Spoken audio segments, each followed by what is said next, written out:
Indomie Prima Rasa, resep warisan Nenek Isti. Variannya banyak banget. Ada sambal cumi, sambal pedas dari cumi pilihan, teh bunga telang, seduhan minuman sehat berkhasiat dari sari bunga telang, sambal klotok dan cakalang dengan cita rasa khas ala Nenek Isti. Ting-ting jahe kacang, camilan enak dan juga berkhasiat cocok untuk menemani waktu kita bersantai. Dan abon betul tuh. Wah, dijamin enak loh. Langsung aja yuk hubungi nomor untuk melakukan pemesanan.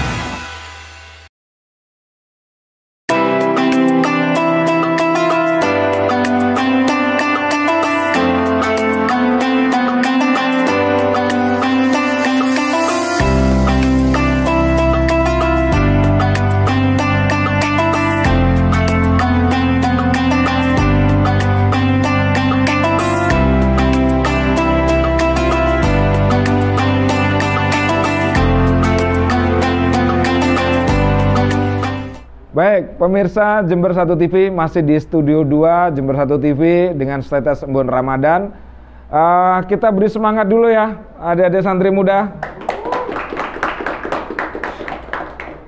Ya, setelah gilirannya tadi kita sudah mendengarkan banyak sekali petuah yang diberikan oleh Ustadz Ahmad Badrus Solihin.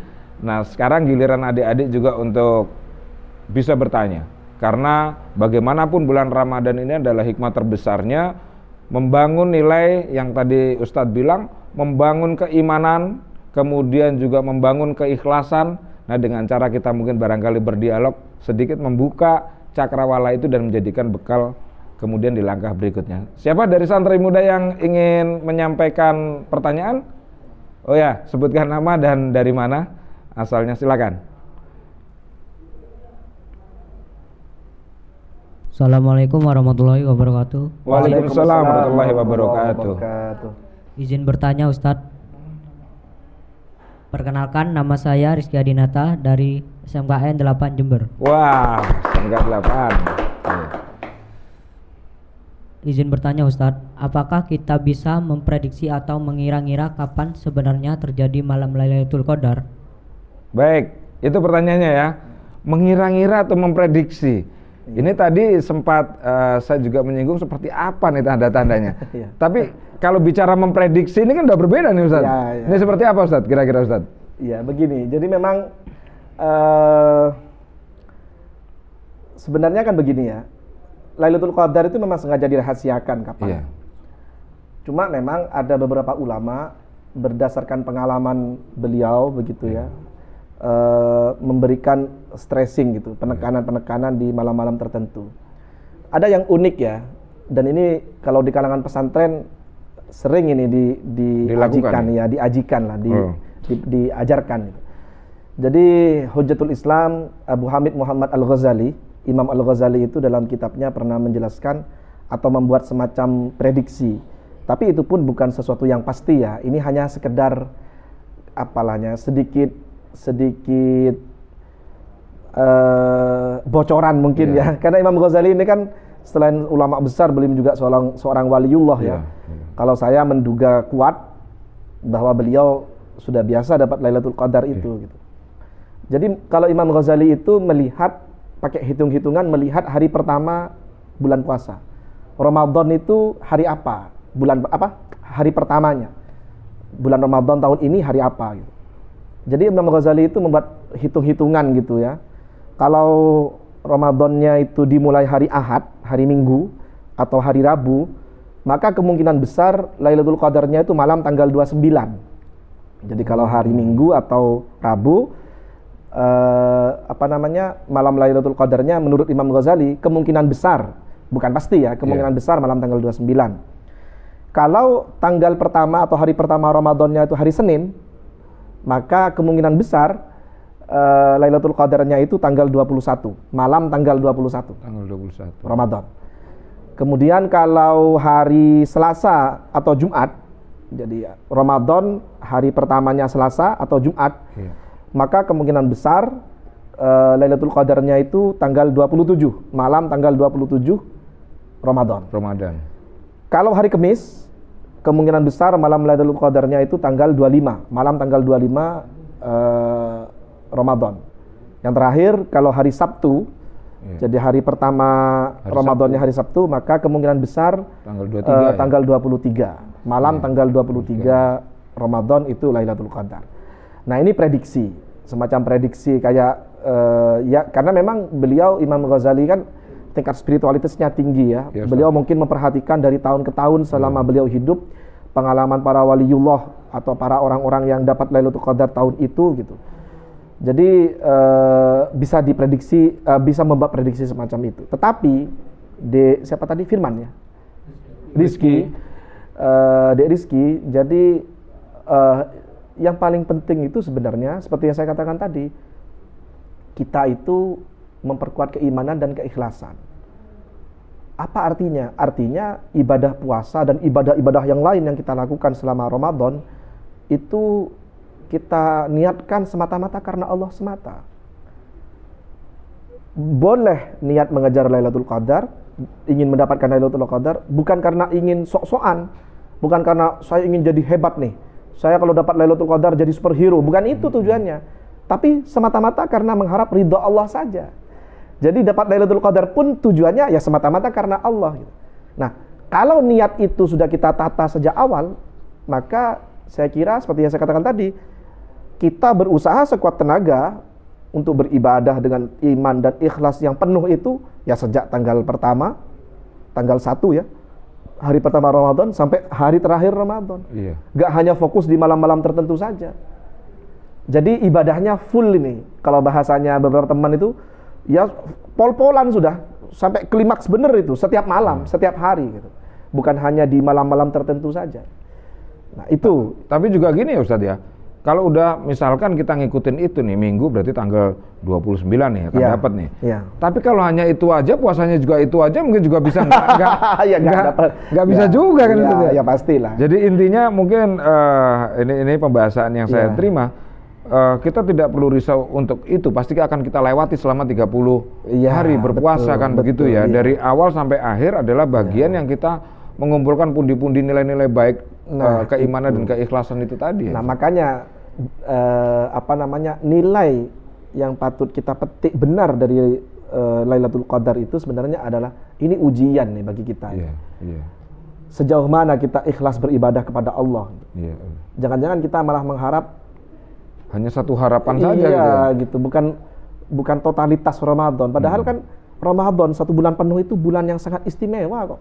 Bulan penuh ampunan, keberkahan, kebarokahan. Jadi seharusnya ya kita kejar total dong gitu. Bukan hanya 1-2 malam saja. Baik Ustadz, kita lanjutkan lagi nih. Siapa lagi santri muda yang sebutkan nama dan asal. Assalamualaikum warahmatullahi wabarakatuh. Waalaikumsalam warahmatullahi wabarakatuh. Perkenalkan, nama saya Ari Nandino Octavia dari Sekolah SMKN 2 Jember. SMK 2 Jember. Izin bertanya Ustadz. Apa hikmah dirahasiakannya malam Lailatul Qadar? Nah, ini pertanyaan berikutnya nih nyambungannya tadi ya. Ya, hikmahnya apa kok dirahasiakan nih Ustadz? Itu dia. Jadi seperti yang saya katakan tadi, jadi kalau nggak dirahasiakan gitu, disebutkan gitu, malam tanggal 21 gitu, pasti malam tanggal 21 gitu. Orang-orang akan beribadah dengan niat yang tidak ikhlas lagi. Hanya untuk berharap itu saja gitu ya Ustaz ya? Kayak pedagang saja gitu. Atau kayak orang yang baru belanja karena ada diskon gitu kira-kira ya, ada diskon besar-besaran baru belanja. Nah, ini jangan sampai terjadi dalam hal ibadah gitu. Bahkan ibadah Ramadan sekalipun gitu, selama 1 bulan Ramadan itu sebenarnya kan kalau makna mendasarnya itu adalah saat yang tepat bagi kita untuk muhasabah, mengukur diri, menghitung-hitung diri kita sendiri supaya dalam 1 tahun penuh kayak gitu. Iya betul. Jadi alat pacu yang sama ya. Iya betul. Ya ibaratnya ngeces lah, kita ngeces baterai lah. Setelah 11 bulan baterai hidup kita nih habis untuk hal-hal yang profan gitu, hal-hal yang duniawi gitu. Selama Ramadan 1 bulan penuh kita cas lagi, kita isi lagi ini HP kita ini. Tapi jangan sampai setelah itu ngedrop lagi gitu. Tapi tetap ini harus stabil terus ini sampai Ramadan berikutnya. Iya. Sama dengan Lailatul Qadar. Kalau sebenarnya. mendapat Lailatul Qadar berarti ada kata kunci nih ya. Berarti artinya pencerahan dia dapat sehingga bisa terkunci untuk langkah berikutnya itu. Justru setelah Ramadan berlalu, perbuatannya malah jauh akan lebih bagus gitu dari sebelum-sebelumnya. Berarti bisa jadi orang yang kemudian dia juga sadar atau tidak sadar mendapatkan itu di perjalanan berikutnya dia menjadi jauh lebih baik dan dia juga tidak sadar itu justru dia orang-orang yang mendapatkan mungkin ya Ustaz ya. Bisa jadi begitu. Kita kan tidak tahu ya. Iya, ini karena rahasia Allah juga. Ya, betul. Jadi kalau beberapa ulama mengatakan ukurannya sebenarnya sederhana sih. Sederhana tetapi pelaksanaannya tidak sederhana ya. Betul. Ya itu tadi. Jadi secara totalitas terjadi transformasi diri pada dirinya. Dia menjadi manusia yang lebih baik dalam segala aspek, hubungan dengan manusia, hubungan dengan Allah, hubungan dengan alam semesta. Ya sudah gitu. Itu sederhana sebenarnya, bahasanya sederhana. Tapi pelaksanaannya harus dengan ikhtiar yang besar juga. Iya, betul. Baik Ustaz, terima kasih. Masih ada yang segmen ini? Ya, silakan. Sebutkan nama dan dari asalnya. Assalamualaikum warahmatullahi wabarakatuh. Waalaikumsalam warahmatullahi wabarakatuh. Perkenalkan, nama saya Muhammad Nurizki dari SMK PGRI 3 Tanggul. PGRI 3 Tanggul. Ya, silakan. Saya izin bertanya Ustadz, apa saja amalan yang perlu diperbanyak untuk menyambut Lailatul Qadar? Sudah itu ya. Ini khusus amalan nih. Amalan ya. Berarti niat ikhtiarnya sudah muncul. Betul. Amalan apa saja Ustadz? Kira-kira yang memang untuk mempersiapkan ke sana Ustadz? Imam Nawawi Al-Bantani, ulama asal Banten ini yang menjadi imam di Mekah Al-Mukarramah ya, pernah menjelaskan bahwa paling tidak ada 3 tingkatan. Ada tingkatan umat Islam ya, kaum muslimin dalam hal amalan, dalam hal ritual-ritual yang dilakukan di malam hari Ramadan, khususnya dalam menyambut Lailatul Qadar. Yang pertama, amalan yang pertama itu menurut beliau ini amalan yang paling berat ya. Jadi semalam suntuk waktunya dihabiskan untuk sholat sunnah. Semalam suntuk. Jadi bukan hanya tarawih 20 rakaat atau jadi kalau yang 8 rakaat gitu. Sholat tarawih pun sudah sholat sunnah, terus setelah sholat tarawih terus lanjut gitu. Jadi dia menghatamkan Al-Quran di dalam sholatnya. Ini tingkatan yang sangat berat ya, sangat sulit. Ini ulama-ulama besar lah, waliullah yang luar biasa. Yang kedua adalah tingkatan yang dia tidak semalam suntuk, tetapi dia melakukan amal-amal qiyamul lail Ramadan gitu. Jadi tarawih, witir, dia kemudian tadarus Al-Quran semampunya, dia berbanyak zikir di situ gitu. Mungkin dia juga sedekah di situ, habis itu dia tidur biasa, nanti bangun sahur, menunggu subuh, sholat subuh dan seterusnya. Ya biasalah, ordinary people ini ya. Kebanyakan orang-orang kita kan kalau di bulan Ramadan lakukan begitu. Tetapi tentu saja niatnya seperti tadi, iman dan ikhlas itu. Yang terakhir ini tingkatan yang paling sederhana ini, paling ringan, mungkin dilakukan oleh orang-orang yang karena kesibukannya atau karena kelelahannya, keletihannya itu tidak memungkinkan lagi untuk melakukan ibadah-ibadah sunnah itu. Dia hanya melakukan sholat isya, habis sholat isya dia istirahat tidur, nanti bangun sahur kemudian sholat subuh, atau mungkin bahkan nggak sahur gitu, dia sholat subuh. Jadi sholat isya dan subuh saja, itu sudah ukuran minimalis itu, asalkan dia tidak melakukan maksiat gitu. Jadi amalan ibadahnya itu saja, tetapi dia tidak melakukan maksiat. Ya buktinya dia tidur kan, kalau tidur istirahat dia nggak ngapa-ngapain, dia tidak menggunjing orang, dia tidak macam-macam kan, tidak nonton hal-hal yang buruk misalkan, menjauhi maksiat lah intinya. Amal ibadahnya hanya minimalis begitu. Itu juga masih terhitung sebagai orang yang dalam tanda kutip ya berhak memperoleh Lailatul Qadar. Walaupun itu tentu saja kembali ke yang saya katakan tadi, kembali kepada kehendak Allah. Tapi ada satu doa yang oleh ulama dianjurkan bagi kita di malam-malam Ramadan itu untuk diulang-ulang. Biasanya waktu tarawih juga dibacakan. Imam atau Bilal tarawih itu juga sering membacakan ini. Doanya itu dari Rasulullah itu. Bismillahirrahmanirrahim. Allahumma innaka afuwun karim tuhibbul afwa fa'fu anni. Allahumma, wahai Allah, innaka, sesungguhnya engkau, afuwun adalah zat yang maha mengampuni, Tuhan yang maha pengampun, karimun dan maha mulia, maha dermawan. Tuhibbul afwa, engkau mencintai pengampunan, fa'fu anni, maka ampunilah aku. Jadi doa ini, Mas Joko, kalau kita cermati maknanya, kita resapi di dalam jiwa kita gitu, kita hayati benar gitu. Sebenarnya ini adalah doa yang menunjukkan bahwa kita ini benar-benar sangat lemah, benar-benar gak ada apa-apanya gitu. Kita ini terlalu banyak melakukan dosa dan kesalahan gitu. Dan karena itu ya kita hanya menggantungkan diri kita kepada Allah semata. Sudahlah, dosa saya selama sebelum Ramadan sampai Ramadan ini ternyata menumpuk luar biasa sampai saya nggak bisa ngitung gitu ya. Berapa jumlah dosa itu, sebesar gunung atau mungkin lebih besar lagi. Dan karena itu ya saya hanya memohon ampunan kepada Allah. Nah, inilah yang saya tadi katakan, imanan wahtisaban ini. Hanya menggantungkan semata-mata karena Allah saja sih.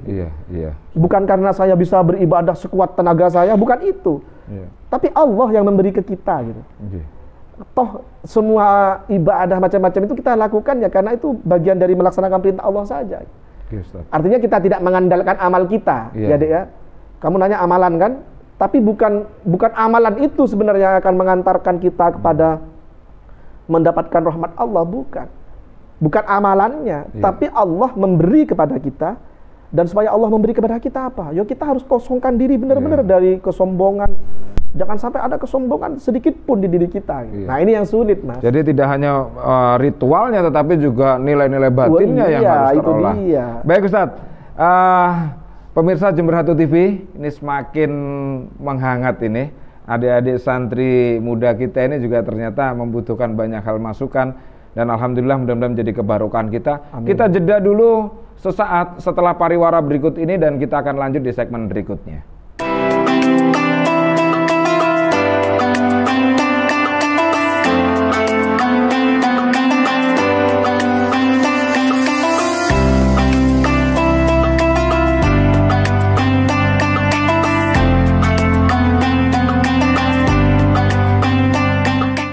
Prima Rasa, resep warisan Nenek Iste.